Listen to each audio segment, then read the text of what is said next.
So the iPhone 17 Pro and 17 Pro Max have probably one of the best smartphone cameras we've ever seen. Pro Max is probably a better one due to its larger sensor size. But here's the thing, most people are honestly not getting the best quality out of these cameras. Why? Let me explain.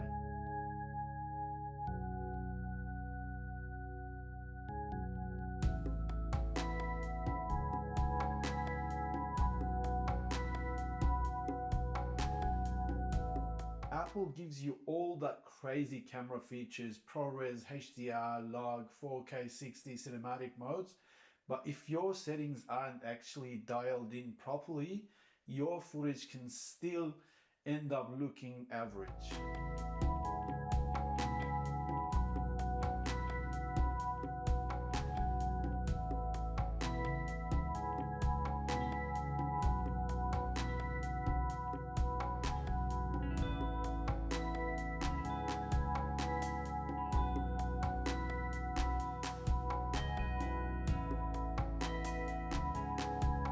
So in this video, I'm gonna hit the road and show you the best camera setting for the iPhone 17 Pro Max. For photos, videos, YouTube, TikTok, Instagram. There we go. This is my favorite spot, as I'm famous for loving this place amongst friends and family. So here we go. I've come here today to put the different capabilities of iPhone 17 Pro Max into the test, and we'll see how we go. Dramatic morning, foggy, misty, bit of drizzling, and that's it. Normally there's heaps of people here, but still too early, so it's just me. There was a couple of people going past earlier, but at the moment I am the king. I will explain what settings actually matter and which one honestly don't. We'll also do some real world camera tests, stabilization test, low light footage, zoom test, and I'll show you the exact setup I'd use personally as a content creator. First one, we're gonna do a stabilization test. See how we go. So we're gonna switch between different lenses. There we go. As we change to more zoomed in, the stabilization is gonna decline. Now I just switched to 24 frames per second, and let's change to this lens. Based on what I see through the screen, the footage is pretty shaky, but we'll see. Quickly talk about the camera system itself, because Apple packed a lot into this phone. So you've got your main wide camera, the ultra wide, and the telephoto lens. And honestly, each lens behaves completely different. The main lens is still the best overall quality.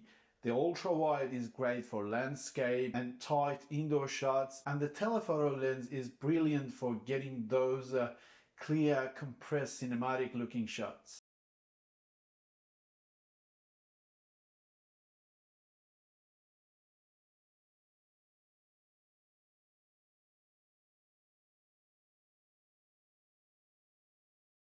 So first thing I'd recommend is going into formats. If you want the best balance between quality and storage, honestly, HEIF Max is probably the sweet spot for most people. Now, if you're somebody who edits photos professionally, maybe Lightroom, Photoshop, stuff like that, then ProRAW can be your choice. But just keep in mind, the file size are gonna be massive, and you gotta have the proper storage for it. Like seriously, you can destroy your storage pretty quickly. For everyday users though, 24 megapixel photos are honestly more than enough. Now, this is the important part, because video is where this iPhone really becomes crazy. For most people, I'd recommend shooting in 4K at 60 frames per second. Gives you smoother motion, better stabilization, and more flexibility when editing A-roll. But if you want your footage looking more cinematic, 24 frames per second is still king. 24 frames gives you that movie style motion blur people associate with cinema. Now, HDR video is one of those things people either love or absolutely hate. The dynamic range looks incredible, especially outdoors. Highlights look better, shadows retain more detail, colors pop more, but HDR can sometimes create issues when uploading to certain platforms or editing on older devices. So honestly, if you are a casual user, leave HDR on. If you're doing serious workflows, you might want to experiment with turning it off. Now, this next part is more for creators and filmmakers. The iPhone 17 Pro Max can still shoot ProRes and log footage. The iPhone 17 Pro Max can shoot ProRes and log footage, which is kind of insane for a smartphone. Log footage looks super flat straight out of camera, but once color graded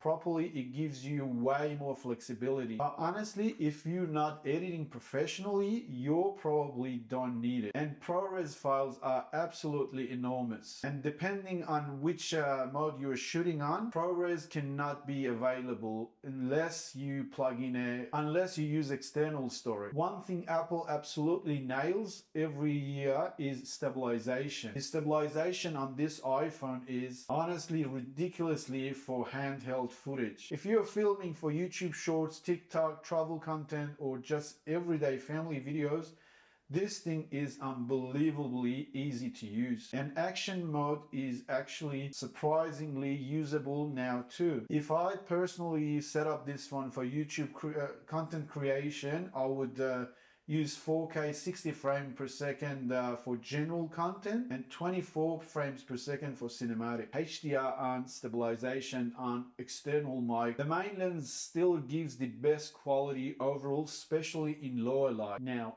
audio matters way more than people realize. You can have amazing video quality, but if your audio sounds rubbish, people click off fast. Even a small wireless mic setup makes a massive difference, although you can still apply different presets to your voiceover. Although if you edit on your own phone, you will have the option to change the voice into your liking, cinematic or noise cancellation, and those options available on your phone. This is where smartphone cameras usually struggle, but honestly the iPhone does a really solid job here. You still get a bit of noise, but overall the low light video quality is genuinely impressive. Here's a few mistakes I see people making constant. First thing first, using digital zoom too much, dirty camera lenses, wrong frame rates, overusing cinematic mode, shooting vertical accidentally, and seriously, clean your lenses before starting to shoot videos.